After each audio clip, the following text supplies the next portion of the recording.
Gervasio Sánchez es periodista, fotoperiodista, reportero de guerra y una de las voces más fuertes de nuestro país en relación con la imposibilidad de fotografiar, de tener imágenes reales de esta pandemia. Gervasio Sánchez, ¿qué tal? Muy buenas tardes.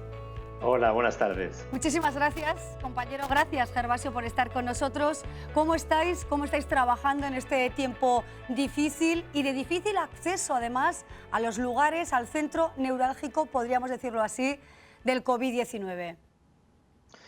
Bueno, en mi caso, después de tener que aplazar toda una agenda de viajes que tenía al extranjero entre la semana después del decreto de estado de alarma hasta julio, decidí centrarme en cubrir la pandemia, primero con la idea de moverme hacia Barcelona, hacia Madrid, bueno, al fin y al cabo con un permiso especial de movilidad por toda España, pues un poco ver todo lo que podía ver. Al final me he quedado en Aragón, porque me he quedado principalmente en Zaragoza, lo que es en la provincia de Zaragoza y Teruel, donde he trabajado bastante, porque quería de alguna forma centrarme en los lugares que cerca de donde yo vivo en Zaragoza, y la verdad es que, como ha ocurrido en casi todas las comunidades autónomas, por no decir en todas, los gobiernos autonómicos, igual que el gobierno central, el gobierno del Estado, han hecho lo imposible para reducir el número de personas hasta la prohibición total en los lugares más sensibles de lo que es la pandemia, que son evidentemente la residencia, los hospitales, las UBIs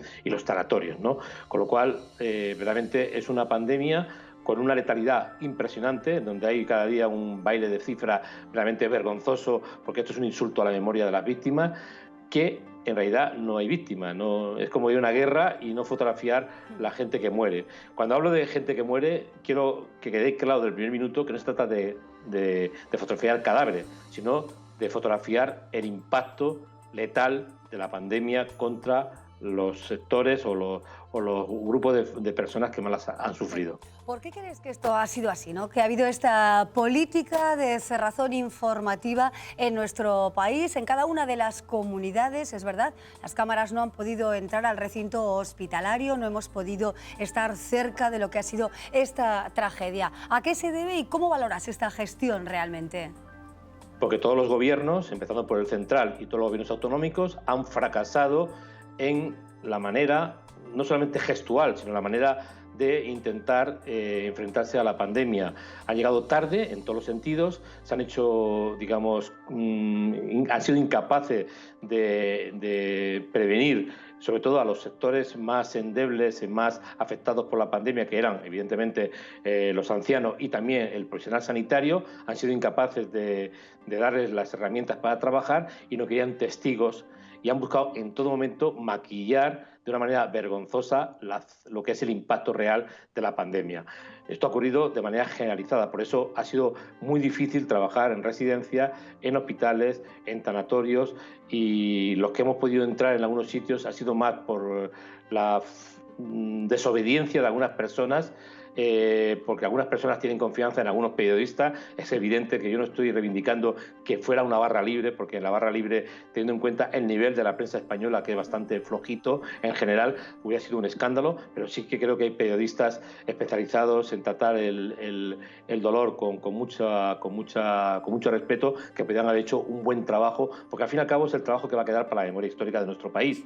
O sea, al final, memoria, ¿no? De alguna manera, esa memoria histórica, ¿no? Que se va a tener o no tener al faltar imágenes concretas, especializadas, como dices, profesionales de todo lo que ha ocurrido. Hemos tenido algunas imágenes, es verdad, pero yo os he escuchado decir a ti o a otros reporteros, otros compañeros reporteros de guerra, que se ha infantilizado en cierta medida esta información, ¿no? ¿Qué queréis decir con esto, Gervasio? Bueno, insisto, maquillar el impacto real de la pandemia, que es la letalidad, por un lado. Infantilizar significa tratar al público, a los ciudadanos que están viendo este programa, simplemente como si fueran niños, a los que solamente hay que darle en dosis reservada o de cuando en cuando lo que es el golpe duro, que es, por desgracia, en cualquier pandemia, sea en España, en Navarra, en Aragón o en África, la muerte, ¿no? Entonces, todo esto se ha intentado de alguna forma presentar como algo, como un sucedáneo de lo que ha ocurrido en realidad, maquillando en todo momento e imposibilitando a los trabajadores, a los periodistas trabajar. Cuando hablo de imposibilitar significa trabajar en condiciones, porque si alguien, un equipo de televisión ha entrado en una UBI, ha estado 10 minutos grabando unas imágenes, eso no es trabajar una pandemia, eso no es documentar una pandemia. Documentar una pandemia es como yo documenté la guerra de Bosnia, es decir, durante 3 años y medio estuve en Bosnia, más tiempo en Bosnia que en mi casa. Eso es documentar una pandemia, es decir, o una guerra, estar en el sitio donde ocurren los hechos y mostrar todo lo que está ocurriendo de diferentes ángulos. Es cierto, ¿no? Has cubierto guerras, epidemias como el ébola, el cólera, la hambruna. ¿Y qué diferencia encuentras en cómo pudiste trabajar en aquellos momentos, en esos momentos terribles, y en los momentos actuales tan terribles y llenos de estragos como este COVID-19? ¿Qué diferencias encuentras?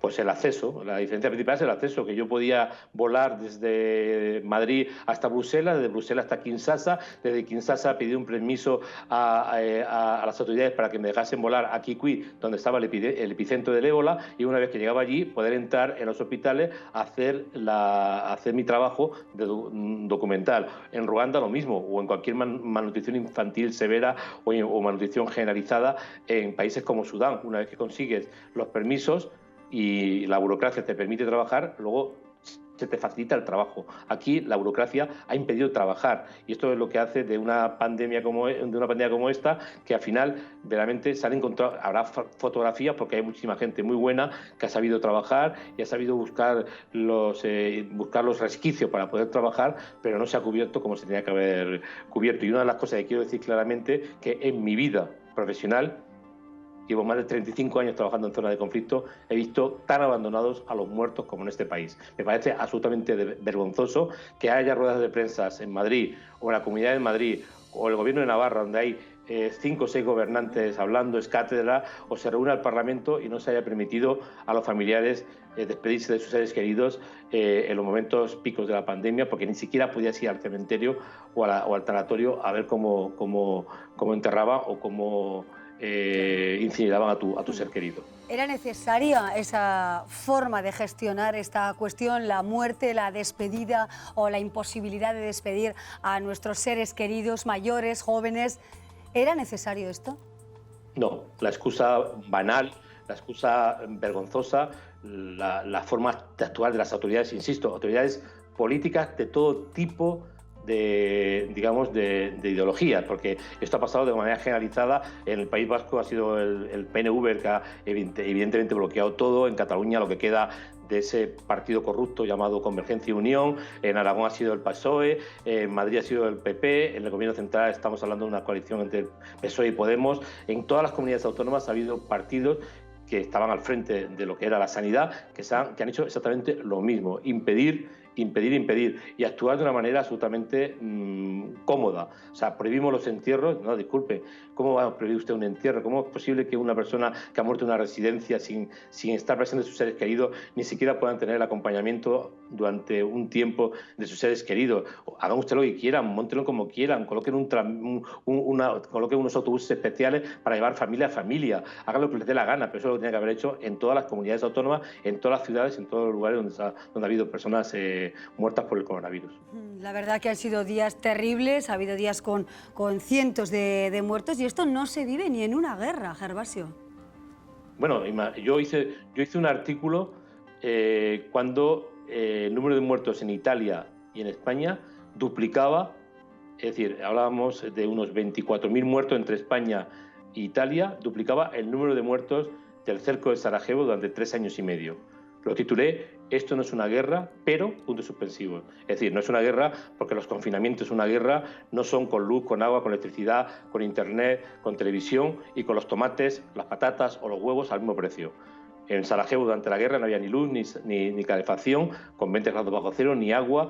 Si salías a la calle te mataban, en tu casa te podían matar, y cuando salías a comprar tomate te costaba 10 veces más, y las patatas 20 veces más, y la carne ni se conseguía. Es decir, esto ha sido un confinamiento light, un confinamiento, de clase media, independientemente de cuál sea la situación de cada uno.